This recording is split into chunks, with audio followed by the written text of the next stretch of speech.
warahmatullahi wabarakatuh. Kembali lagi di Miss Kenny Learning Channel. Nah, halo, apa kabar anak-anak semuanya? Semoga sehat selalu. Dan jangan lupa untuk selalu belajar di rumah dan menjaga protokol kesehatan. Nah, kali ini di video ini Ibu akan menjelaskan sedikit tentang hukum Newton.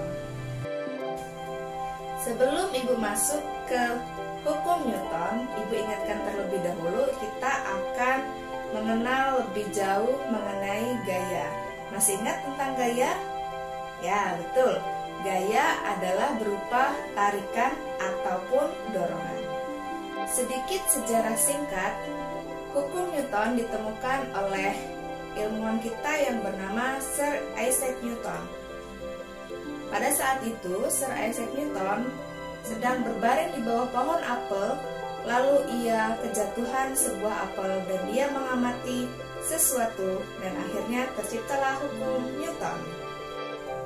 Hukum Newton terbagi menjadi 3. Yang pertama disebut dengan hukum 1 Newton, yang kedua disebut dengan hukum 2 Newton, dan yang ketiga disebut dengan hukum 3 Newton.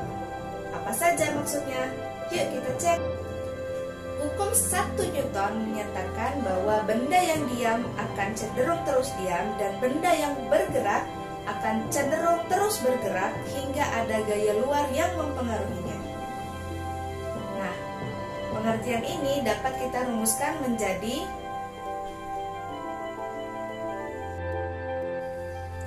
contoh hukum 1 Newton. Nah, contohnya adalah bila kita memiliki gelas di atas sebuah meja, maka apabila tidak ada gaya luar yang mempengaruhinya, maka gelas tersebut akan tetap duduk di sana sampai kemudian, sampai ada gaya luar yang mempengaruhinya.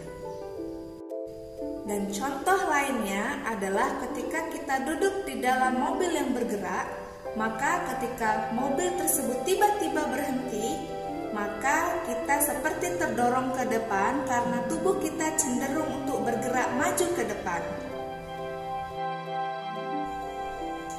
Nah, selanjutnya di hukum 2 Newton, kita dapat mengetahui hubungan antara gaya, massa, dan percepatan.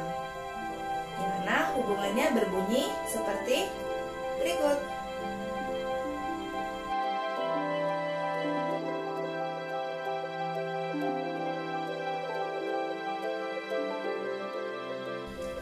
Nah, berikut ini adalah penulisan rumus hukum 2 Newton.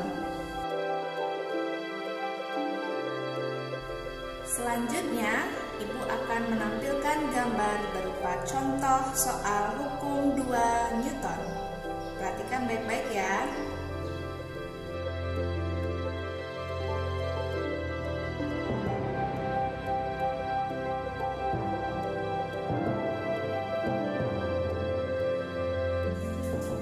Yang terakhir itu adalah hukum 3 Newton. Di hukum 3 Newton dinyatakan bahwa jika kita memberikan suatu gaya aksi kepada suatu objek, maka kita akan mendapatkan gaya reaksi yang sama besarnya dengan arah yang berkebalikan dari gaya yang kita berikan.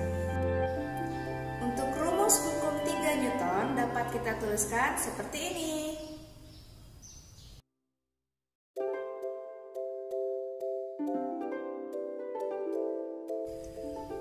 Contoh penerapan hukum 3 Newton itu seperti saat kita berjalan melangkah.